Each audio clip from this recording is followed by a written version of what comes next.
Robinson Crusoe by Daniel Defoe. Chapter 10.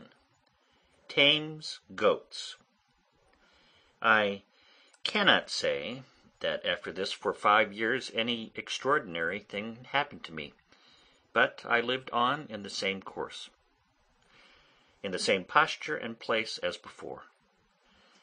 The chief things I was employed in, besides my yearly labour of planting my barley and rice,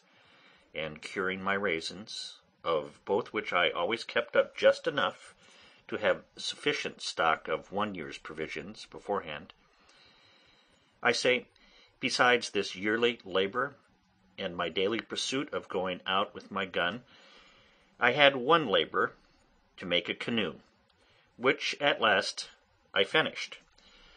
so that by digging a canal to it of 6 feet wide and 4 feet deep, I brought it into the creek almost half a mile. As for the first, which was so vastly big, for I made it without considering beforehand, as I ought to have done, how I should be able to launch it, never being able to bring it to the water, or bring the water to it, I was obliged to let it lie where it was as a memorandum to teach me to be wiser the next time. Indeed, the next time, though I could not get a proper tree for it, and was in a place where I could not get the water to it at any less distance than, as I have said, near half a mile, yet, as I saw it was practicable at last, I never gave it over, and though I was near 2 years about it, yet I never grudged my labour,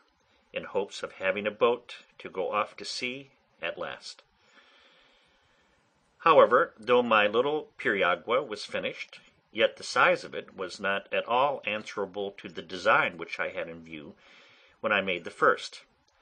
I mean of venturing over to the terra firma, where it was above 40 miles broad. Accordingly, the smallest of my boat assisted to put an end to that design, and now I thought no more of it. As I had a boat, my next design was to make a cruise round the island, for as I had been on the other side in one place, crossing, as I have already described it, over the land,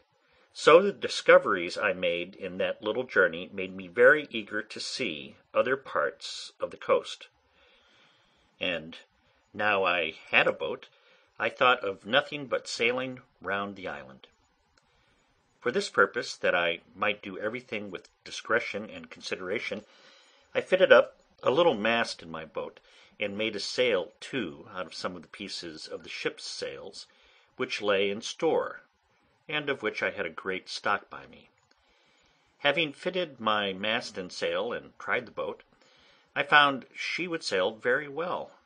Then I made little lockers or boxes at each end of my boat, to put provisions, necessaries, ammunition, etc., into, to be kept dry either from rain or the spray of the sea, and a little long hollow place I cut in the inside of the boat,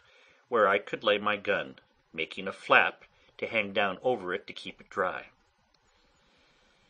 I fixed my umbrella also in the step at the stern, like a mast, to stand over my head and keep the heat of the sun off me, like an awning, and thus I took every now and then a little voyage upon the sea, but never went out far, not far from the little creek. At last, being eager to view the circumference of my little kingdom, I resolved upon my cruise, and accordingly I victualled my ship for the voyage, putting in 2 dozen of loaves, cakes I should call them, of barley bread, an earthen pot full of parched rice, a food I ate a good deal of, a little bottle of rum, half a goat, and powder and shot for killing more, and 2 large watchcoats of those which, as I mentioned before, I had saved out of the seamen's chests. These I took, one to lie upon, and the other to cover me in the night.